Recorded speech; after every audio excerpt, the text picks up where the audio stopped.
বিষয়টা সমসাময়িক। এটা নিয়ে আমাদের দেশে একজন বাউলকে অ্যারেস্ট করা হয়েছে। এটা নিয়ে কিছু মানুষ তাদের পক্ষে কথা বলছে আর কিছু মানুষ তাদের বিপক্ষে। কিন্তু আমার মনে হয় এ বিষয়ে সাধারণ মানুষের সুস্পষ্ট ধারণা নেই যে বাউল কারা, এদের আকীদা কি, আর এদেরকে আমরা কি মনে করতে পারি, এদের সাথে কি আচরণ করতে পারি। যখন কোনো বিষয়ে বুঝতে গেলে যদি খটকা বাঁধে বা বুঝে না আসে, তাহলে এই বিষয়ে যিনি পারদর্শী, যার কাছে প্রকৃত জ্ঞান আছে, তাকে জিজ্ঞেস করে জিনিসটা জানতে হবে। এই কথা মনে হয় এখনো বোঝেন নেই। আত্মাহারিক টিভি, ওহির আলোয় উদ্ভাসিত জীবনের জন্য। আউযু বিল্লাহি মিনাশ শাইতানির রাজীম। ইন্নাহু লাতানজিলু রাব্বিল আলামিন নাযালা বিহির রূহুল আমিন। ওয়িনুল জাওয়া ইসলামিক সেন্টার কর্তৃক আয়োজিত সাপ্তাহিক দর্শে বৈঠকে বাংলাভাষী মুসলিম ভাইয়েরা, আজকের আলোচ্য বিষয় বাউল সম্প্রদায় বিষয়। বিষয়টা সমসাময়িক। এটা নিয়ে আমাদের দেশে একজন বাউলকে অ্যারেস্ট করা হয়েছে। এটা নিয়ে কিছু মানুষ তাদের পক্ষে কথা বলছে আর কিছু মানুষ তাদের বিপক্ষে। কিন্তু আমার মনে হয় এ বিষয়ে সাধারণ মানুষের সুস্পষ্ট ধারণা নেই যে বাউল কারা, এদের আকীদা কি, আর এদেরকে আমরা কি মনে করতে পারি, এদের সাথে কি আচরণ করতে পারি। ঠিক আছে, ইনশাল্লাহ। তো বাউল সম্পর্কে আলোচনা করার পূর্বে তারা তো নিজেকে মুসলিম বলে দাবি করে নাকি? এখন আমরা প্রথমেই জানব যে ইসলাম সম্পর্কে আমাদের প্রাথমিক ধারণা। ইসলাম সম্পর্কে প্রথম যেই বিষয় আমাদের জানতে হবে সেটা হলেই যে আল্লাহ তাআলা বলেছেন, ইন্নাহু লাতানজিলু রাব্বিল আলামিন। যে শরীয়ত আমরা মানি, আল্লাহ পাক এই কোরআনে মাজিদের মাধ্যমে যে শরীয়ত আল্লাহ পাক আমাদেরকে দিয়েছেন, এই শরীয়তটি এসেছে আল্লাহর পক্ষ থেকে। আল্লাহ তাআলার পক্ষ থেকে এই শরীয়ত এসেছে। আর এই শরীয়ত এসেছে ওহির মাধ্যমে। কিসের মাধ্যমে? ওয়াহির মাধ্যমে। আর এই ওহিটা অবতরণ হয়েছে কার উপরে? নবী মুহাম্মদুর রাসূলুল্লাহ সাল্লাল্লাহু আলাইহি সাল্লামের উপরে। তো এই দ্বীনে ইসলাম, যেই শরীয়তের উপর ভিত্তি করে এই ইসলাম প্রতিষ্ঠিত হয়েছে, এই ওহিটা হলো দুই প্রকার। কয় প্রকার? একটা হলো ওহিয়ে জালি আর আরেকটা হলো ওহিয়ে খফি। শোনেন, ওহিয়ে জালি মানে হলো এই যে প্রকাশ্য ওহি, যেই ওহিটি আল্লাহর পক্ষ থেকে শব্দ এবং অর্থ দুটাই আল্লাহর পক্ষ থেকে আসছে। সেটা কি? কোরআনে মাজিদ। সেটা কোরআনে মাজিদ। আর একটা হলো ওহিয়ে খফি। খফি মানে গোপন। এখানে গোপন অর্থ হলেই যেই ওহিটি আল্লাহর নির্দেশনায়, অর্থ মূল বক্তব্য আল্লাহর কাছ থেকে আসছে, কিন্তু ওই বক্তব্যটি আল্লাহ রসুল সাল্লাল্লাহু আলাইহি ওয়াসাল্লাম ওনার নিজ ভাষায় তিনি প্রকাশ করেছেন। তার মানে অর্থ আল্লাহর পক্ষ থেকে আর শব্দ রসুল সাল্লাল্লাহু আলাইহি ওয়াসাল্লামের পক্ষ থেকে। তাহলে ওহিয়ে জালি মানে হলো কোরআন, আর ওহিয়ে খফি মানে হলো হাদিস। তাহলে ইসলামের মূল ভিত্তি কিসের উপরে? কোরআন এবং হাদিসের উপরে। এত বুঝে আসলো? আচ্ছা, এই কোরআন এবং হাদিস, এটা আল্লাহ পাক আমাদেরকে দান করেছেন। আচ্ছা, এ বিষয়ে দলিল খুব বেশি দেওয়ার প্রয়োজন মনে করলাম না। আল্লাহ পাক বলছেন, মা ইয়ানতিকু আনিল হাওয়া ইন হুয়া ইল্লা ওয়াহয়ুন ইউহা। রাসূল সাল্লাল্লাহু আলাইহি সাল্লাম দ্বীনের বিষয়ে যা কিছু বলেন ওহী ভিত্তিক বলেন, মা ইয়ান্তিকু আনিল হাওয়া, উনি নিজে ইচ্ছায় নিজের পক্ষ থেকে কোনো কথা শরীয়তের মধ্যে বলেন না। এটা কে বলছেন? আল্লাহ তাআলা বলছেন আল্লাহ রসুল সাল্লাল্লাহু আলাইহি ওয়াসাল্লাম সম্পর্কে। তাহলে আল্লাহ রসুল সাল্লাল্লাহু আলাইহি ওয়াসাল্লাম তিনি যখন তার উপর কোনো কোরআন অবতরণ হয়েছে ওটাকে সাহাবায়ে কেরামকে লিখতে বলেছেন, লিখে রেখেছেন, ঠিক আছে, ওটাকে আলাদা লিখে সংরক্ষণ করে রেখেছেন। আর আল্লাহ নবী সাল্লাল্লাহু আলাইহি ওয়াসাল্লামের জীবন দশায় উনি এই কোরআনের আয়াত, যখন যে আয়াত অবতরণ হয়েছেন তিনি সেটাকে প্র্যাকটিক্যাল আমল করে ওই বিষয়ে যদি কোনো ব্যাখ্যা থাকে তিনি ব্যাখ্যাটা দিয়েছেন। এই ব্যাখ্যা এবং ওনার ব্যক্তি আমলের নাম হলো হাদিস। তাহলে একজন মুসলিমের জন্য কর্তব্য কোরআন এবং বিশুদ্ধ হাদিসকে জানা এবং তার উপর আমল করা। এতটুকু বুঝে আসলো? আচ্ছা, আল্লাহ পাক আমাদেরকে যে দিন দিয়েছেন কোরআন এবং হাদিস, ওটা কিন্তু আসমান থেকে এমনি কোরআন হাদিস নাজিল করেন নেই। কোরআন নাজিল করেছেন একটি মুআল্লিমের মাধ্যমে, অর্থাৎ দিনও দিয়েছেন, দিন শেখার জন্য একটা শিক্ষকও দিয়েছেন। ওই শিক্ষকের নাম কি? মুহাম্মদ সাল্লাল্লাহু আলাইহি সাল্লাম। তার মানে হলোই ওনার উপর কোরআন নাজিল হয়েছে, উনি হাদিস বর্ণনা করেছেন। রসুল সাল্লাল্লাহু আলাইহি সাল্লাম, আল্লাহ বলছেন ইন্না আনজালনা ইলাইকা যিকরা লিতুবাইয়িনা লিন-নাস, আমি আপনার উপরে যে ওহী নাজিল করলাম যেন আপনি মানুষদেরকে ব্যাখ্যা দিয়ে বুঝিয়ে দেন। ব্যাখ্যার নাম হল হাদিস, আর কোরআন তো কোরআনই। এতটুকু বুঝে আসলো? তাহলে আমাদের এই শরীয়তটা আল্লাহ পাক নাজিল করেছেন কোরআন হাদিসের মাধ্যমে, এবং একজন শিক্ষক যিনি প্র্যাকটিক্যালভাবে আমাদেরকে সব কিছু আমল করে দেখায় দিয়েছেন তিনি হলো নবী মুহাম্মদুর রাসূলুল্লাহ সাল্লাল্লাহু আলাইহি ওয়াসাল্লাম। এখন আমাদের জন্য উচিত কি? আমাদের শিক্ষা নিতে হবে কোরআন হাদিসের শিক্ষা, ঠিক আছে? আর ওই কোরআন হাদিসকে বুঝতে হবে যেরূপভাবে বুঝিয়েছেন নবী মুহাম্মদ সাল্লাল্লাহু আলাইহি ওয়াসাল্লাম। এখানে কথাটা ইম্পর্টেন্ট কথা, মানে আল্লাহ পাক কোরআন নাজিল করেছেন কোরআন হাদিস, এবং সেটা বুঝতে হবে যেইভাবে বুঝিয়েছেন আল্লাহ রসুল এবং যেভাবে বুঝেছেন সাহাবায়ে কেরাম। এতটুকু কথা বুঝে আসলো? এতটুকু কথা বুঝে আসলো? আচ্ছা, এই কোরআন হাদিসের ভিতরে আমাদের প্রয়োজনীয় কোনো বিষয়, এমন কোনো বিষয় নাই যেটা বাদ পড়েছে। আল্লাহ পাক মা ফাররাতনা ফিল কিতাবি মিন শাই, এই কোরআন হাদিসের মধ্যে কোনো জিনিস আল্লাহ পাক বাদ রাখেন নাই, সব কিছু আছে, সব কিছু আছে। আমাদের কি করতে হবে? শিখতে হবে, জানতে হবে এবং সেটা বাস্তবায়ন করতে হবে, ঠিক আছে? এখন এই কোরআন হাদিসের ভিতরে কিছু কিছু জিনিস শিখতে গেলে খটকা বাঁধে। আমাদের নিজেরা যদি শিখতে যাই খটকা বাঁধতে পারে। খটকা কি বাঁধতে পারে? যখন কোনো বিষয়ে বুঝতে গেলে যদি খটকা বাঁধে বা বুঝে না আসে, তাহলে এই বিষয়ে যিনি পারদর্শী, যার কাছে প্রকৃত জ্ঞান আছে, তাকে জিজ্ঞেস করে জিনিসটা জানতে হবে। এই কথা মনে হয় এখনো বোঝেন নেই। আল্লাহ বলছেন ফাসআলু আহলাদ যিকরি ইন কুনতুম লা তা'লামুন, তোমরা যদি না জানো তাহলে যে আহলে ইলম আছে, যার কাছে ওহীর জ্ঞান আছে, তাকে জিজ্ঞেস করে বিষয়টা জেনে নাও। এতটুকু কথা বুঝে আসলে জেনে নাও। আচ্ছা, কোরআন যখন নাজেল হয়েছে, এই কোরআন বুঝতে অনেক সময় সাহাবায়ে কেরামদেরকেও কোনো বিষয়ে খটকা বেঁধেছে। যেমন আল্লাহ পাক কি বলছেন? ওয়ালাম তাজিদু মাআন ফাতায়াম্মামু সাঈদান তাইয়্যিবা, সালাতের জন্য উযু করতে হবে নাকি? আর যদি কোথাও পানি না পাও বা অসুস্থতার কারণে পানি ব্যবহার করতে অক্ষম হও, তাহলে তোমরা পবিত্রতা অর্জন করবে তায়াম্মুমের মাধ্যমে। কিসের মাধ্যমে ভাই? আচ্ছা, তায়াম্মুম কি জিনিস? কোরআন বলল তায়াম্মুমের মাধ্যমে। তো তায়াম্মুম কি জিনিস, কিভাবে তায়াম্মুম জিনিসটা কি, কিভাবে করতে হবে, এটা কি কোরআন বলেছে?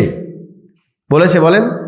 তাহলে এই কোরআনের ব্যাখ্যা আল্লাহ রসুল সাল্লাল্লাহু আলাইহি সাল্লাম তিনি নিজে তায়াম্মুম করে তায়াম্মুমের নিয়মটা শিখিয়ে দিলেন।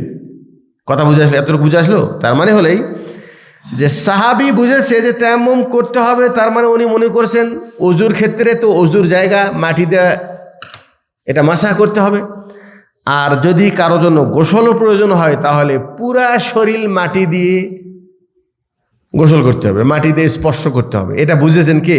সাহাবি। তাহলে কোরআন বুঝতে ভুল হলো কি হলো না? এখন আল্লাহ রসুল শিখিয়ে দিলেন যে আসলে তায়াম্মুমের নিয়ম এটা না, অজুর প্রয়োজন হোক অথবা গোসলের প্রয়োজন হোক, নিজের হাতটা মাটির উপর একবার মেরে হাতে ফু দিয়ে এরপরে হাত দ্বারা চেহারা মাসাহ করো আর হাতের দুই কবজি পর্যন্ত মাসাহ করো, গোসলের কাজও হয়ে যাবে, অজুর কাজও হয়ে যাবে। এতটুকু কথা বুঝে আসলো? তার মানে কোরআন আমাদেরকে বুঝতে হবে, নিজে যদি বুঝতে যে কোথাও সমস্যা হয় তাহলে ওই বিষয়ে আল্লাহ রসুল কি ব্যাখ্যা দিয়েছেন সেই ব্যাখ্যার দিকে গেলে আর কেহ কোরআন সম্পর্কে এটা বলতে পারবে না যে এই জিনিসটা ও একরকম করে এ একরকম করে, এটা বলতে পারবে? পারবে না। কথা বুঝে আসলো?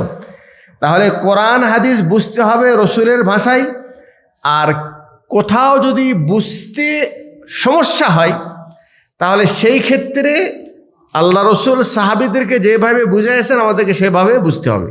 এতটুকু কথা বুঝে আসলো?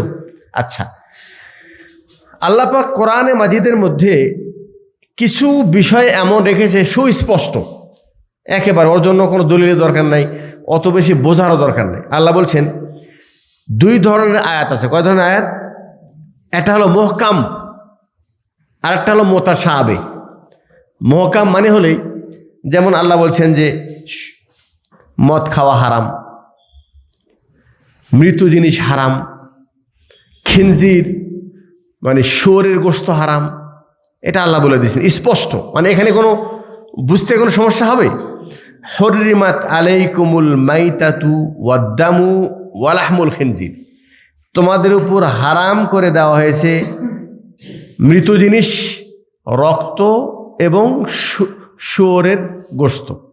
স্পষ্ট বলছেন হুয়াল্লাযী আনজালা আলাইকাল কিতাবা মিনহু আয়াতুম মুহকামাতুন হুন্না উম্মুল কিতাবি ওয়া উখারু মুতাশাবিহাত, তোমাদের উপর যে কোরআন নাজিল করা হয়েছে এর মধ্যে কিছু আয়াত আছে মুহকাম, তার মানে সেটার ব্যাখ্যা অর্থ একদম স্পষ্ট, আর সেটাই হলো মূল কিতাব, জানার বিষয়। ওয়া উখারু মুতাশাবিহাত, আর কিছু আয়াত এমন আছে যেগুলি অস্পষ্ট। যেগুলো কি অস্পষ্ট, হয় সেটার ব্যাখ্যা আল্লাহ পাক বলে নেই, আল্লাহ রসুল বলে নেই, অথবা ওটার ব্যাখ্যা অত স্পষ্ট করে বলে নেই। যতটুক বলেছে অতটুক বিশ্বাস করতে হবে, ওর বেশি আগে যাওয়ার প্রয়োজন নেই। কথা বুঝে আসে না মনে হয়? যেমন সূরা বাকারা শুরুতে কি আছে? আলিফ লাম মিম। এই আলিফ লাম মিম শব্দে কোনো অর্থ আছে? অর্থ নাই। কিন্তু যালিকাল কিতাবুল লা রাইবা ফি, আগে অংশ ঠিক আছে, এটা এমন একটি কিতাব যার মধ্যে কোনো সন্দেহ নেই। হুদাল লিল মুত্তাকিন, এর মধ্যে মুত্তাকিদের জন্য হেদায়েত রয়েছে, এটা বুঝে আসতেছে। কিন্তু আলিফ লাম মিম এটা বুঝে আসতেছে মুতাশাবিহ, এর ব্যাখ্যা আল্লাহ দেয় নেই, আল্লাহ রসুল দেয় নেই। কথা বুঝে আসলো? এই বিষয়ে আমাদের কি মনে করতে হবে? এটা কোরআনের আয়াত, কোরআনের কি আয়াত, বিশ্বাস করতে হবে, ইয়াকিন করতে হবে। ব্যাখ্যা রসুল দেয় নাই, ওই ব্যাখ্যার জন্য আমাকে গবেষণা করার প্রয়োজন নেই, গবেষণা করার প্রয়োজন নেই। কথা বুঝে আসলো? কথা বুঝে আসলো? আচ্ছা, কিছু আয়াত এমন আছে যে আয়াত বুঝতে গেলে আপনি আপনার মতো করে বুঝলে হবে না, আপনার মতো করে বুঝলে হবে না। শরীয়তের সবগুলি ব্যাখ্যাকে সামনে রেখে বুঝতে হবে। একটা উদাহরণ নেন, আল্লাহ বলছেন হুররিমাত আলাইকুমুল মাইতা, তোমাদের উপর মৃত জিনিসকে হারাম করে দেওয়া হয়েছে। আচ্ছা, মৃত ছাগল খাওয়া যাবে? মৃত গরু খাওয়া যাবে? মৃত মুরগি খাওয়া যাবে? মৃত মাছ খাওয়া যাবে? আচ্ছা, কোরআন একবার বলছে হরিমাত আলাইকুমুল মাইতা, মৃত জিনিস হারাম। কিছু কিছু মানুষ বলে হাদিস মানার দরকার নেই। হাদিস মানার কি শুধু কোরআন মানলে হবে? আছে না নেই? আহলে কোরআন আছে। আমরা বলি যতক্ষণ পর্যন্ত কোরআন হাদিস দুটাই না মানবা, শরীয়তের সিদ্ধান্তই তুমি বুঝতে পারবা না। তার এটা একটা দলিল, আমি ব্যাখ্যায় যাচ্ছি না। কোরআন বলছে মৃত জিনিস হারাম, আর হাদিস বলছে উহিল্লাত লাকুমুল আদ-দামানি মাইতাতানি ওয়াদ-দামান, তোমাদের জন্য দুটা রক্ত হালাল আর দুটা মৃত জিনিসও হালাল। দুটা মৃত জিনিসই কি হালাল? একটা হলো মাছ আর একটা হলো ফড়িং। এই দুটা জিনিস যদি মৃতও পাওয়া যায় সেটা হালাল। সেটা কি হালাল। এখন কেউ যদি বলে কোরআন বলছে মৃত্যু হারাম, হাদিস বলছে মাছ হালাল, তাহলে কখন কি বলে এই তো শরীয়তে ঠিক নেই, তার এই কথাটা কি ঠিক হবে বলা? এরকম কথা কোনো মুসলমান বলতে পারে না। মুসলমান বলতে পারে না। কেন মুসলমান বলতে পারে না? যে কোনো মুসলমান যদি শরীয়ত সম্পর্কে পরিপূর্ণ জ্ঞান অর্জন করে আর শরীয়তের নীতিমালা মেনে যদি কোরআন বা হাদিস বুঝতে চায়, তাহলে তার জন্য কোনো সমস্যা নেই। কোনো সমস্যা নেই। তাহলে আলেমকে জিজ্ঞেস করেন, আলেম বলবে কোরআনে যদিও বলেছে মৃত্যু হারাম, রক্ত হারাম, বিশুদ্ধ হাদিসে রসুল বলছেন দুই ধরনের রক্ত হালাল, দুই ধরনের মৃত জিনিস হালাল, অতএব ওই দুটা হালাল আর বাকিটা হারাম। আর কোনো বিতর্ক থাকলো না। তাহলে শরীয়তের বিষয়ে কোনো এমন বক্তব্য নাই যেটা অস্পষ্ট, মানে বিরোধ এরকম নাই। তবে আমাদের বুঝতে অনেক সময় বিরোধ মনে হয়, বিরোধ মনে হয়। আর একটা উদাহরণ নেন। আমি যদি আপনাদেরকে জিজ্ঞেস করি আল্লাহ কোথায় আছে, কি উত্তর দিবেন? কোথায় আছে বলেন? আল্লাহ কোথায় আছে বলেন? হাম্মাম বাদ দিয়ে সকল জায়গায় আল্লাহ কোথায় আছে? আচ্ছা, বিরোধ হলো কি হলো না? দুইজন তো মুসলমান, একজন বলছে আল্লাহ সর্ব জায়গায়, সব জায়গায় আছে, আর একজন বলছে আল্লাহ কোথায় আছে? আরশের উপরে। দুইজনের বক্তব্য কিন্তু কোরআনের আয়াতের মধ্যে আছে। যিনি বলছেন সব জায়গায় আছে, তার বিষয় আয়াত হলো ওয়াহুয়া মাআকুম আইনামা কুনতুম, তুমি যেখানেই থাকো আল্লাহ সেখানে আছে। আল্লাহ সেখানে কি আছে? যিনি বলছেন আল্লাহ আরশের উপরে আছে, ওই বিষয়ে আল্লাহ বলছেন আর রহমানু আলাল আরশিস তাওয়া, আল্লাহ তাআলা আরশের উপরে তিনি আছেন। তাহলে এখন তৃতীয় পক্ষ যদি আমাকে বলেন, তাহলে আমি এটার ব্যাখ্যা সুন্দর করে আপনাকে বুঝিয়ে দেবো, আর কোনো এতরাজ থাকবে না, আর কোনো বিতর্ক থাকবে না। কথা বুঝে আসলো? কিন্তু যিনি এটা বুঝতে যে, ভালো করে বোঝেন, যিনি এই মাসআলাটা বুঝতে যে ওইভাবে বোঝেন নাই যেইভাবে বুঝেছেন সাহাবী, যেইভাবে বুঝাইছেন শরীয়ত, যেইভাবে বুঝাইছেন আল্লাহ রসুল, ওইভাবে যদি না বুঝে, তাহলে কিন্তু সে বলতে পারে যে এক আয়াতে আছে আরশের উপরে, আর এক আয়াতে আছে আল্লাহ সব জায়গায়, তার মানে আল্লাহ নাউজুবিল্লাহ এক এক সময় এক এক কথা কয়। এটা কি কোনো মুসলমান বলতে পারে? কিন্তু এটা নিয়ে বিতর্ক কিন্তু আছে না? আমাদের দেশের অধিকাংশ মানুষের আকীদা হলো, ভালো করে বোঝেন, আল্লাহ সর্ব জায়গায় বিরাজমান। এটা আমাদের দেশের মাদ্রাসার স্কুলের সিলেবাসে এটাই আছে, এটা পড়ানো হয়। সৌদি আরবের স্কুল সিলেবাসে কি আছে? আর রহমানু আলাল আরশিস তাওয়া, আল্লাহ তাআলা আরশের উপর আছে। তাহলে সৌদি আরবের দিন আলাদা, বাংলাদেশের দিন কি আলাদা? একই দিন। এখানে বুঝতে পার্থক্য। আচ্ছা, যাই হোক, আমি এই বিষয়ে আর আগে বেশি বক্তব্য দেব না, এতটুকু বলবো, সেটা হলেই দুই কথাই যদি আমরা সাহাবীদের ভাষায় বুঝি, শরীয়তের ভাষায় বুঝি, তাহলে এই দুই কথার মধ্যে কোনো বিরোধ নেই। বিরোধ নেই। কিভাবে? আল্লাহ তাআলার জাতে মুবারক তিনি তার স্বয়ং মানে সত্তা, তিনি আছেন আরশের উপরে, তিনি আছেন আরশের উপরে, কিন্তু ওনার এলেম, ওনার জ্ঞান, ওনার দৃষ্টি, ওনার শ্রবণ, ওনার শক্তি পৃথিবীর সব জায়গায় আছে। তাহলে আয়াতের মধ্যে কি বিরোধ থাকলো? বিরোধ থাকলো? আমাদের বিরোধটা মনে হচ্ছে বুঝের কারণে। বিরোধটা কি মনে হচ্ছে? বুঝের কারণে। আমার মনে হয় বক্তব্য বুঝতে কষ্ট হচ্ছে। বিরোধ মনে হচ্ছে আমার বুঝের ত্রুটির কারণে, কিন্তু সঠিক বুঝলে বিরোধ কিন্তু নেই।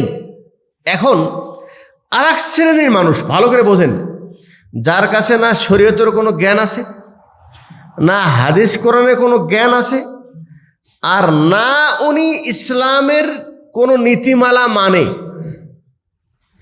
না কোনো আলেমের কাছ থেকে কোনো ব্যাখ্যা নেই, বরং তার আকীদা হলো এই যে তাদের একটা নিজস্ব কোনো আকীদা, তারা বিশ্বাসী, তাদের কোনো ধারণার বিশ্বাসী।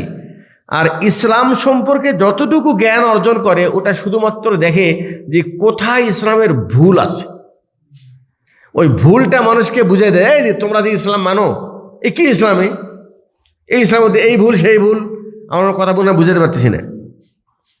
এখানে আবার অনেকে বলে আল্লাহ যদি আরশে থাকে, কোথায় পায়খানা করে, কোথায় হাগে, নাউজুবিল্লাহ। কোরআন বলছে আল্লাহ আরশে আছে। কিভাবে আছে ব্যাখ্যা দেয়নি, আমার ব্যাখ্যার দরকার নেই। ব্যাখ্যার কি দরকার নেই? তাহলে এই বক্তব্যের সারমর্ম যেটা, সেটা হলেই এই দিন যেটা আমরা মানি, এটা মানুষের তৈরি না, এটা আল্লাহ প্রদত্ত। আল্লাহ প্রদত্ত জিবরাইলের মাধ্যমে আমাদের নবীর উপর নাজেল করা হয়েছে, আর নবী আমাদেরকে ওই দিনটা সুন্দর করে ব্যাখ্যা দিয়ে বুঝিয়েছেন। এতটুকু বুঝেছেন? আর নবী যেভাবে বুঝিয়েছেন ওইভাবে দিন বুঝলে কোরআনের আয়াতের মধ্যেও কোনো দ্বন্দ্ব নেই, আর কোরআন হাদিসের মধ্যেও কোনো দ্বন্দ্ব নেই, যদি আমি সেটা নিরপেক্ষ দৃষ্টিতে পড়ি এবং বুঝি। এতটুকু কথা বুঝে আসলো? এখন আমাদের দেশে যে বাউল কারা, ওরা এক সময় দেখা যাচ্ছে উপরে পাঞ্জাবি পরে, নিচে পরে ধুতি, চুল হলো নারীদের মতো নাকি, আবার চেহারা দাড়ি মুছ কাটা, ওটা আর এক নারীদের চেহারা বানায় নিয়েছে, অমুসলিমদের মতো। কথা বুঝে আসলো? ওরা কোনো ঈদের নামাজ পড়লেও কিছু বোঝে না। মানে কেউ যদি এলাকা ভিত্তিক কেউ পড়েও, আসলে বাস্তবতা হলে যারা বাউল বা এই লালন ফকির বলেন, বাউল বলেন, এই যে যারা দরবেশি ভ্যাস ধরে আমাদের দেশে এই গানের পালা করে নাকি, আর ওই গানের পালাতে নারী পুরুষ দুইজন গায়কে থাকে, কিন্তু থেকে পাল্লায় পাল্লায় গান গয়, আর ওই গানের মাধ্যমে শুধুমাত্র শরীয়ত, নাউজুবিল্লাহ, যেই শরীয়তের ভিত্তি হলো কোরআন এবং হাদিসের উপরে, এই শরীয়তের কোথায় কি ভুল, কোথায় ত্রুটি, কোথায় খোঁচা, এই শরীয়ত মানে এদের কি হবে? এরা নামাজ পড়া জান্নাত পাবে না, আর ওরা শুধু ওই মানে ইশক করে জান্নাত পেয়ে যাবে, ইশক করে কি জান্নাত পেয়ে যাবে। তো যাই হোক, এদের পোশাকটাও আলাদা, এদের কথাবার্তারাও মুসলমানদের থেকে আলাদা, এদের আকীদাও আলাদা। আকীদাও কি আলাদা। এরা কি বলে জানেন? আমরা হিন্দুও না, আমরা মুসলমানও না। তাহলে তোমরা কি? ওরা হলো আলাদা, ওদের ধর্ম। ওদের ধর্ম কি জানেন? এই বাউলদের মানে মূল ব্যক্তি হলো লালন ফকির। মূল ব্যক্তি কে? লালন ফকিরের বাড়ি কোথায়? কুষ্টিয়া, পরে আসছে, কিন্তু এর আগে ছিল ইন্ডিয়া। কোথায় ওনার জন্ম? পরবর্তীতে ইন্ডিয়া আসছে লালন। আর আমাদের দেশে আবেগী মুসলমান, আমাদের দেশে মনে করে টুপি দাড়ি, মসজিদে গেলেই নিজের নাম মুসলমান থাকলেই, অথচ লালন তো মুসলমানের নাম না, মুসলমান নাম লালন। কিন্তু ওনার যারা অনুসারী, ওদের নাম তো সব আব্দুল জব্বার, রফিকুল, শহীদুল, সব মুসলমানের নাম। তার মানে হলেই যে এখানে সাধারণ মুসলমান তারা বুঝতে পারছে না যে আসলে লালন কারা, বাউল কারা, ইসলাম সাথে এর সম্পর্ক কি, দূরত্বটা কোথায়, এ বিষয়ে মানুষের সুস্পষ্ট ধারণা নেই, জ্ঞান নেই। যার কারণে ওই বাউলের পালা গানে কিন্তু শ্রোতা থাকে মুসলমান অনেক সময়, নাকি?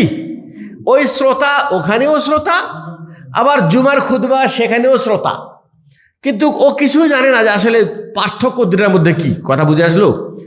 এখন যেহেতু এই বাউলের মূল গুরু হলো লালন, লালনের বক্তব্য এটা যে আমরা হিন্দুও না মুসলমানও না, আমরা একটা আলাদা ধর্ম এবং নীতির অনুসারী, ধর্মনীতির এবং কি অনুসারী। আর সেই নীতিটা কি? ওরা একটা নাউজুবিল্লাহ কালমাও বানাচ্ছে, লা ইলাহা ইল্লাল্লাহ লালন রসুল্লাহ, নাউজুবিল্লাহ, আল্লাহ ছাড়া কোনো সত্য মাবুদ নেই, লালন হলো আল্লাহ রসুল। কেউ যদি এই ধরনের আকীদা রাখে সে কি মুসলমান?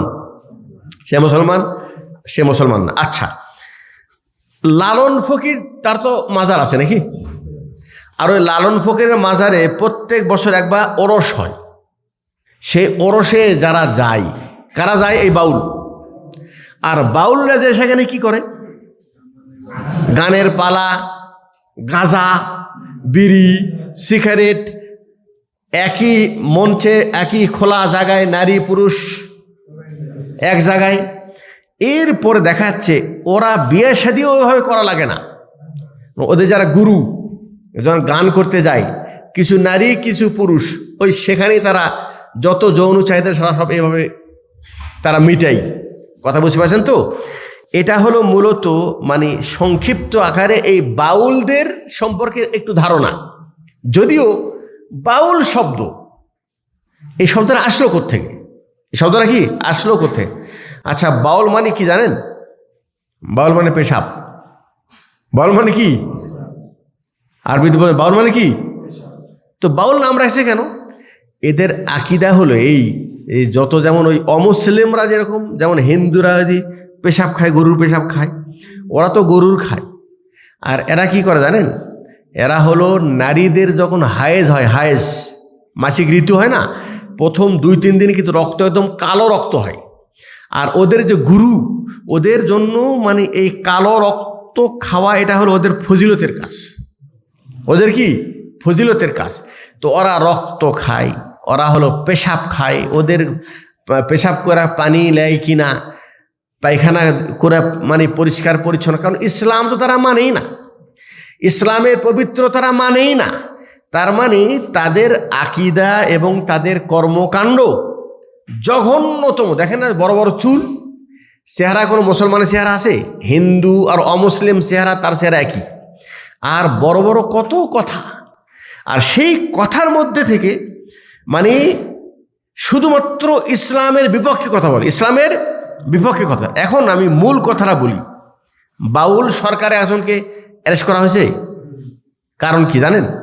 এর কারণটা হলো সে একটা মাসআলা নিয়ে বক্তব্য দিতে যেয়ে, সে মাসআলাটা কি শোনেন, এটা যদি বোঝেন তাহলে কাজে আসবে। আল্লাহ পাক প্রথম সৃষ্টি কি করেছে? এটা একটা প্রশ্ন, এটা একটা কি প্রশ্ন। আর প্রথম সৃষ্টি আল্লাহ কি করেছে এ বিষয়ে কোরআন হাদিসের মধ্যে কয়েকটা বক্তব্য আছে, কয়েকটা কি বক্তব্য আছে। আমি যদি প্রথম বক্তব্য বলি, আমাদের দেশের এক শ্রেণীর মানুষের আকীদা হলেই আল্লাহ তাআলা প্রথম তৈরি করেছেন হলো রসুলের নূর। প্রথম তৈরি করেছে কি? রসুলের নূর। দলিল আছে, দলিল কি আছে? দলিল হলো আউয়ালু মা খালাকাল্লাহু নূরু নাবিয়িকা ইয়া জাবের। আল্লাহ রসুল জিজ্ঞাসা ইয়া রাসূলুল্লাহ, প্রথম কি সৃষ্টি করা হয়েছে? তো রসুল বলছেন, হে জাবের, আল্লাহ প্রথম সৃষ্টি করেছে তোমাদের নবীর নূর। তোমাদের নবীর কি? নূর। ইন্নাল্লাহ খালাকা ক্বাবলাল আশিয়া নূরা নাবিয়িকা মিন নূরিহি। সমস্ত জিনিসের পূর্বে তোমার নবীর নূর আল্লাহর নূর থেকে তৈরি করেছে। তাহলে এটার দ্বারা কি বোঝা যাচ্ছে? রসুলের নূর আগে তৈরি করেছে। কথাটা বুঝেন? এই বিষয়ে আরেকটি বক্তব্য আছে, ঠিক আছে? সেটা হলেই কুনতু নূরান ক্বাবলা আন ইয়াখলুক আদম বি 14,000 আম। আদম সৃষ্টির প্রায় কত? 14,000, 4,000 বছর পূর্বে আমার নূর তৈরি করা হয়েছে। আমার নূর তৈরি। ফালাম্মা খালাকা আদম জাআলা নূরা মিন সালবিহি। আল্লাহ তাআলা যখন আদমকে সৃষ্টি করেছে তখন ওই নূর তার এই পাঁজরে হাড্ডিতে রেখেছে। ফালাম ইয়াজাল ইয়ানকুলুহু মিন সুলবি ইলা সুলব, বলছেন তারপরের থেকে ওই নূর মানে এক বাপ থেকে আর এক বাপ, তারপর আর এক বাপ ট্রান্সফার হতে হতে হতে হতে একদম আবদুল্লাহ, মোহাম্মদ সাল্লামের পিতার নাম কি? আবদুল্লাহর কাছে ওই নূর চলে আসে, পরে ওই নূরের মাধ্যমে মোহাম্মদ তৈরি।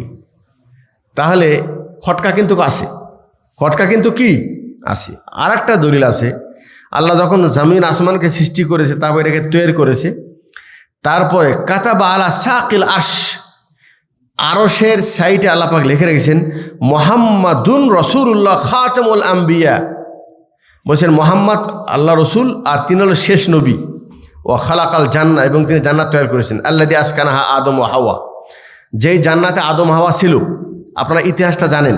বলছেন এই আদম হাওয়াকে যখন জান্নাত থেকে বের করে দিয়েছে, তখন তিনারা এক সময় ওই আরশের গায়ে দেখেছেন লা ইলাহা ইল্লাল্লাহ মুহাম্মাদুর রাসূলুল্লাহ। তখন তারা চিন্তা করলেন যে আল্লাহর নামের সাথে মোহাম্মদের নাম, তাহলে তিনি কত বড় ব্যক্তি। তখন তার নামের ওসিলায় দোয়া করেছেন, দোয়া কবুল হয়ে গেছে, আল্লাহ মাফ করে দিয়েছে।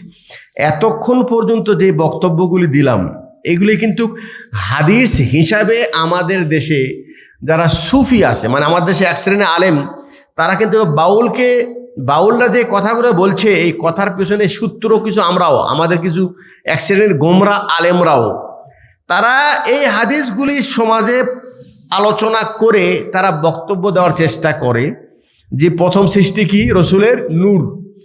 কিন্তু যদি নিরপেক্ষ দৃষ্টিতে কোরআন হাদিস রিসার্চ করা হয়, তাহলে গ্রহণযোগ্য ওলামা একরাম বলছেন যে এই যতগুলি হাদিস শুনলেন, সবগুলি হাদিস হলো মৌজু। মৌজু মানে কি? বানাওয়াট হাদিস। মৌজু মানে কি? আচ্ছা, একটা বানানো হাদিস, আপনি ওটা দিয়ে ইসলামকে খোঁটা দিতে পারেন? মানে বলতে পারেন যে শরীরের মধ্যে এই ভুল আছে, তার মানে প্রথম সৃষ্টি আল্লাহ রসুলের নূর, এই কথাটা ভুল, এই কথা সঠিক নয়, তাহলে এটা বাদ। কিন্তু আরও কিছু বক্তব্য আছে, শোনেন। বিশুদ্ধ হাদিস থেকে তিনটা কথা পাওয়া যায়। আল্লাহ পাক প্রথম তৈরি করেছেন হলো কলম। আর একটা বক্তব্য পাওয়া যায় না, প্রথম হলো আল্লাহর আরশ। আর একটা বক্তব্য থেকে বোঝা যায় যে না, আল্লাহ প্রথম সৃষ্টি করেছেন পানি। প্রথম সৃষ্টি করেছে কি? পানি। ভালো করে বুঝেন। যারা বলছে প্রথম সৃষ্টি আল্লাহর কলম, এ বিষয়ে আল্লাহ পাক রসুলের হাদিস, বিশুদ্ধ সেই হাদিস, সেটা কি? আউয়ালু মা খালাকাল্লাহুল কলম, আল্লাহ পাক প্রথমেই সৃষ্টি করেছেন কলম। ফাকাল, এরপর বলছেন উকতুব, হে কলম তুমি লেখো। ক্বালা ওয়ামা আকতুব ইয়া রাব, কলম তখন বলছে আমি কি লিখব? আল্লাহ বলছেন উকতুবুল কদর, পৃথিবীর ভাগ্য লেখো। মানে পৃথিবীর সৃষ্টি থেকে নিয়ে কিয়ামত পর্যন্ত যা কিছু ঘটবে সব কিছু লেখো। হাদিসটা সহি। ফাজারাল কলম ফি তিলকা সাআ বিমা কানা ও বিমা হুয়া কাইন ইলাল আবাদ, কিয়ামত পর্যন্ত যা কিছু ঘটবে সব কিছু তখন কলম লিখে ফেলে দেয়। কলম কি? লিখে ফেলে দেয়। এটার দ্বারা বোঝা যায় যে প্রথম কি তৈরি করেছেন আল্লাহ? কলম। কথা বুঝে আসছে? কলম কথাটা কি সহি হাদিস থেকে সাব্যস্ত না? সহি হাদিস থেকে সাব্যস্ত। আর একটা হাদিস শোনেন, ইন্না আউয়ালু মা খালাকাল্লাহুল কলম, ওই একই কথা। প্রথম সৃষ্টি করেছে আল্লাহ পাক কলম, এরপর বলছেন কলম তুমি লেখো। বলছেন উকতুব মাকাদিরা কুল্লি শাই হাত্তা তাকুমুস সাআ, কিয়ামত পর্যন্ত সমস্ত কিছুর তাকদির লেখো। কলম লিখলো, ঠিক আছে, কলম কি লিখলো। আচ্ছা, একটু ভালো করে বোঝেন। এই আয়াত, এই দলিল দ্বারা কি বোঝাচ্ছে? প্রথম তৈরি করেছে আল্লাহ কি? আর একটা দলিল শোনেন। আব্দুল্লাহ বিন ওমর বিন আস রাদিয়াল্লাহু আনহু তিনি বলছেন, আমি রসুলকে বলতে শুনেছি, তিনি বলছেন কাতাবাল্লাহু মাকাদিরুল খালক, আল্লাহ তাআলা তাকদির লিখেছেন ক্বাবলা আন ইয়াখলুকাস সামাওয়াতি ওয়াল আরদা বি50 আলফ সানা, জমিন আসমান সৃষ্টির 50,000 বছর পূর্বে কি লিখেছেন? আর যখন তাকদির লিখেছেন ক্বালা ওয়া আরশুহু আলাল মা, যখন তাকদির লিখেছেন তখন আল্লাহর আরশ ছিল পানির উপরে। আল্লাহর আরশ ছিল কি? ভালো করে বোঝেন। যখন আল্লাহ তাকদির লিখতে বললেন তখন কিন্তু এখন আল্লাহর আরশ আছে। আরশটা কোথায় আছে? কোথায় আছে? পানির উপরে আছে। তাহলে এখন বলেন, কলম আগে নাকি আরশ আগে? আরশ আগে। আর আরশ তো আছে পানির উপরে। আমি অনেকগুলো দলিল নিয়ে আসি, সবগুলো দলিল আমাকে টাইম করবে না। আর এই সবগুলি বলছে আন্নাল মা খুলিকাত ক্বাবলাল আরশ, বলছেন আল আরশ ক্বাবলাল কলম, কলমের পূর্বে আল্লাহর আরশ, আর আরশের পূর্বে হলো পানি। আরশের পূর্বে কি? পানি।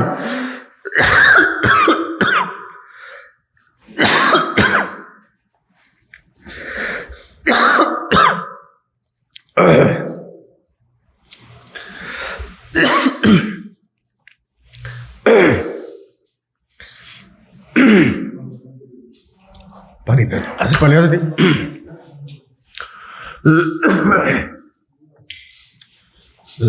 বিসমিল্লাহ।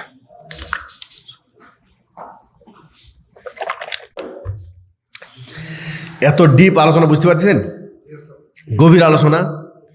তার মানে কি, কোরআনের হাদিসে অনেক সময় বুঝতে গেলে মনে হয় একটা আর একটার বিপরীত, একটা আরেকটা কি বিপরীত, তাই না কি? কিন্তু আসলে যদি এ বিষয়ে মানে যারা কোরআন ওহীর বিষয়ে যারা বিশেষজ্ঞ, যারা সত্যিকার অর্থে আলেম, তাদেরকে জিজ্ঞেস করলে তারা যদি এটাকে যেইভাবে সাহাবায়ে কেরাম বুঝেছেন, আল্লাহ রাসূল যেভাবে বুঝাইছেন ওইভাবে বুঝালে তাহলে কোনো বিরোধ থাকবে না। বিরোধ কি থাকবে না। তাহলে এখানে সমাধান হলেই, প্রথম যে নূর তৈরি করেছে এই কথাটা বক্তব্য দেওয়া হয়েছে, তার মানে এই কথা যেহেতু বিশুদ্ধ সূত্র থেকে সাব্যস্ত নাই, অতএব এটা বাদ। এটা কি বাদ। কিন্তু কলম, আরশ আর হলো পানি, এই তিনটা জিনিস কিন্তু তিনোটাই বিশুদ্ধ হাদিস থেকে সাব্যস্ত। বিশুদ্ধ হাদিস থেকে কি সাব্যস্ত? এর ব্যাখ্যা কি? এর ব্যাখ্যা হলো এই যে আসলে কোরআন হাদিসে কোথাও বলে নাই যে পানি আগে তৈরি করেছি, এটা শব্দ নাই। কিন্তু কোরআন হাদিসের দলিল থেকে বোঝা যাচ্ছে যে আরশ যেহেতু পানির উপরে, অতএব আগে পানি তারপরে আরশ। আর আল্লাহ তাআলা যখন কলমকে বলেছে যে তুমি তাকদির লেখো, তখন কিন্তু আল্লাহর আরশ আছে। তার মানে হলেই কলমের পূর্বেই আরশ। কলমের পূর্বে কি আরশ। তাহলে এই আয়াতের ব্যাখ্যা কি? আউয়ালু মা খালাকাল্লাহুল কলাম, আল্লাহ তাআলা প্রথম তৈরি করেছেন। আসলে প্রথম বলতে যখন নাকি আরশ পানির উপরে আছে, ঠিক আছে, তখন আল্লাহ তাআলা কলমকে বলেছে যে তুমি তাকদির লেখো, তুমি তাকদির কি লেখো। তখন তিনি আল্লাহর এই নির্দেশনায় প্রথম লেখার কাজ শুরু হয়েছে তাকদির লেখার মাধ্যমে, তাকদির লেখার মাধ্যমে, তাকদির লেখার মাধ্যমে। কিন্তু আল্লাহর সৃষ্টি যেহেতু আরশ আল্লাহর সৃষ্টি, পানিও আল্লাহর সৃষ্টি, সেই ক্ষেত্রে এটাই বিশুদ্ধ মত, হ্যাঁ, যে তিনোটা জায়গায় নিজ জায়গায় ঠিক আছে। কিন্তু বোঝার ক্ষেত্রে যে আল্লাহ তাআলা প্রথম আসলে আরশ, পানি, তারপরে আরশ, আর তারপরে সৃষ্টি যেটা আল্লাহ মানুষকে, জিন এবং ইনসানকে সৃষ্টি করেছে এবং পৃথিবী যা কিছু তৈরি করেছে, এই পৃথিবী সৃষ্টির, হ্যাঁ, মানে আসমান জমিনের সৃষ্টির আগে কলম। আসমান জমিনের সৃষ্টির আগে কি কলম। এই জন্য আল্লাহ বলছেন, হ্যাঁ, যে তিনি ক্বাবলা খালকিস সামাওয়াতি ওয়াল আরদ, তিনি আসমান জমিন সৃষ্টির পূর্বে তৈরি করেছেন কলম। আসমান জমিন সৃষ্টির পূর্বে কী করেছেন? কলম। কিন্তু কলমের আগে আরশ আছে এবং পানি আছে। এটা হলো শরীয়তের ব্যাখ্যা। শরীয়তের কি ব্যাখ্যা। এখন এই ব্যাখ্যা নিজে না বুঝে, নাউজুবিল্লাহ, কেউ যদি বলে যে আল্লাহ কখন কি বলে, ও যে ভাষা বলছে সে ভাষা বলতে পারো না, আল্লাহ সম্পর্কে কটূক্তি করে, শরীয়ত সম্পর্কে কটূক্তি করে যদি কেউ বক্তব্য দেয়, তাহলে ওই ব্যক্তি কি, ও তো, ওর আকিদা তো এমনি ইসলামী আকিদা না। আর বাউল বলতে যা কিছু আছে, কেউ কেউ মাদ্রাসা পড়েও আছে, হয়তো ছোটবেলা কিছু পড়েছে, তারপরও ওই লাইনে যে ওদের গুরুর কাছে পড়েছে। তো ওদের গুরুই তো মুসলমান না হিন্দু না কি, সেটা ওদের আলাদা বিশ্বাস, আলাদা আকিদা, কথা বোঝা জানা নেই? তাহলে এই বাউলরা যেহেতু কোরআন হাদিস বিষয়ে সঠিক জ্ঞানের অধিকারী নয়, শরীয়ত মানেও না, তারা বলে নামাজ রোজা এটার সাথে তাদের কোনো সম্পর্ক নেই, তারা যেন নামাজও পড়ে না, তারা হজও করে না, উমরা করে না, তারা কোরআনও পড়ে না, তাদের সাথে ইসলামের কোনো সম্পর্কই নেই। এখন যেটা ঘটনা সেটা হলে আমাদের দেশে শতকরা কত পার্সেন্ট, প্রায় 95% মুসলমান। আর যেই দেশে পৃথিবীর সবচাইতে বেশি পরিমাণে মসজিদ আছে, ওলামায়ে কেরাম আছে, এবং সেখানে কেরাম লাখ লাখ মাদ্রাসা আছে, লক্ষ লক্ষ ওলামায়ে কেরাম আছে, আর সেই দেশে যে এই বাউল মানে কি? ফাউল, বাউল মানে পেশাব, এই পেশাব খাওয়া ফাউল বাউল এরা যদি ইসলাম নিয়ে কটূক্তি করে, তাহলে আমাদের মানে কি উচিত হবে? ওর জায়গাকে আমাদের দেশে থাকা উচিত? জি না। যেহেতু ওদের দ্বারা সাধারণ মুসলমান বিভ্রান্ত হচ্ছে, অতএব এই বাউল ফাউলদেরকে আমাদের দেশে একেবারে মানে বিভ্রান্তকর, ইসলামের ক্ষতিকর, ইসলামের অপব্যাখ্যাকারী এদেরকে সিদ্ধান্ত দিয়ে এদেরকে হয় তাদের কর্মকাণ্ড থেকে বিরত থাকবে, আর না হয় যারাই এই বিষয়ে যারা আকীদা পোষণ করে, তাদের আকীদা যদি আমাদের মুসলমানদের প্রচার প্রসারের চেষ্টা করে, তাহলে তাদেরকে আইনের আওতায় নিয়ে এসে তাদেরকে দৃষ্টান্তমূলক শাস্তি দেওয়া উচিত একজন মুসলিম দেশের কর্ণধর হিসাবে। এখানে একটা জিনিস আমরা উপলব্ধি করছি, সেটা হলো এই যে আমাদের দেশের যারা মানে মানুষের কাছে কি বলে পরিচিত, অতি জ্ঞানী, কি বলে এটা, পণ্ডিত না, সুশীল যারা, হ্যাঁ, এরাও কিন্তু ওই বাউল ফাউলের মতো, তারা বাংলা পড়ুয়া সুশীল, এদের কাছে শরীয়তের সঠিক জ্ঞান নেই। এরাও কখনো কখনো ইসলামকে অ্যাটাক করে অনেক কিছু বলে। যেমন একজন সুশীল বলছে যে মুসলমানের মধ্যে 4টা বিয়ে, হ্যাঁ, এরা ইসলাম রাষ্ট্র কায়েম হলে 4টা বিয়ে কি প্রত্যেককে করতে হবে? তার মানে এটা ঠাট্টা, মানে ইসলামের বিবাহকে নিয়ে কী করছে তারা? ঠাট্টা বিদ্রোহ করছে না। এরকম বহু এই সুশীলরা ইসলামকে নিয়েও কটাক্ষ করে। আর এই সুশীলরা এখন এই বাউলের পক্ষে, তারা এখন টকশোতে অনেক বড় বড় বক্তব্য দিচ্ছে। আর কিছু কিছু রাজনীতি, এই যে গণতন্ত্র, ভোট পাওয়ার জন্য কত কিছু যে করে, হিন্দুর কাছে যাচ্ছে, হিন্দুদের মেলাতেও যাচ্ছে, হিন্দুদের ঠাকুরের কাছেও যাচ্ছে, ওদেরকে যে বলছে যে তোমরা আমাদের দেশের নাগরিক, হ্যাঁ, ওদের মন জয় করার চেষ্টা করতেছে। তারা আবার এই বাউল সম্পর্কে তেমন কোনো কটাক্ষমূলক বক্তব্য দিচ্ছে না, কারণ বাউলের ভোটের দরকার তাদের। কথা বুঝে আসলো? তাহলে যারা এই গণতান্ত্রিক ধারায় যারা রাজনীতি করছে, অথবা আমাদের দেশে যারা বাংলা পড়ুয়া সুশীল সমাজ বলে যারা দাবি করছে, এরা ইসলামের সঠিক জ্ঞান না থাকার কারণে না নিজেরা ইসলাম পরিপূর্ণ মানতে পারে, আর না এরা ইসলামের পক্ষে কথা বলে। আর কেউ যদি ইসলামের বিপক্ষে কোনো কটূক্তি করে, তখন তাদের বিরুদ্ধেও কিছু করলে এরা বলে এটা আমাদের সমাজের নাকি মানে এটা নাকি সাধারণ নীতির নাকি বিরোধ হয়ে যাচ্ছে। এজন্য আমরা আজকের এই বক্তব্যের মাধ্যমে যে জিনিসটা বোঝাতে চেষ্টা করেছি, সেটা হলে যে বাউলদের আকীদা কর্মকাণ্ডের সাথে ইসলামের কোনো সম্পর্ক নেই। আর ইসলামের বিষয়ে যদি কোনো কিছু জানতে হয়, তাহলে ইসলাম বিষয়ে যারা মানে পারদর্শী বা যারা বেশি জ্ঞানী, তাদের কাছ থেকে ইসলাম শিখতে হবে।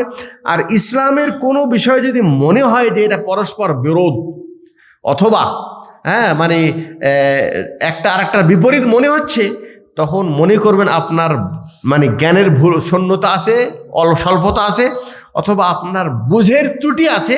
আপনি ভালো একটা আলেমের কাছে গেলে আপনাকে এর সঠিক ব্যাখ্যা দিলে আর পরস্পর কোনো বিরোধের সূত্র থাকবে না। অতএব ইসলাম আলহামদুলিল্লাহ 1450 বছর পূর্বে চ্যালেঞ্জ করেছে। কি চ্যালেঞ্জ? যে ইন কুনতুম ফি রাইবিম মিম্মা নাযালনা, আল্লাহ যেটা কোরআন নাজিল করেছেন মিনাস-সামা, আসমান থেকে, এর মধ্যে তোমার যদি কোনো রকম সন্দেহ থাকে যে এটা আল্লাহর কালাম নয়, তাহলে ফাতু বিসূরাতিন মিন মিসলি, এই কোরআনে একটা সূরা নিয়ে আসো, আয়া, কোরআনে একটা আয়াত তৈরি করো। আর 1450 বছর পর্যন্ত এই কোরআনের কোনো আয়াত কেউ তৈরি করতে পারে নাই।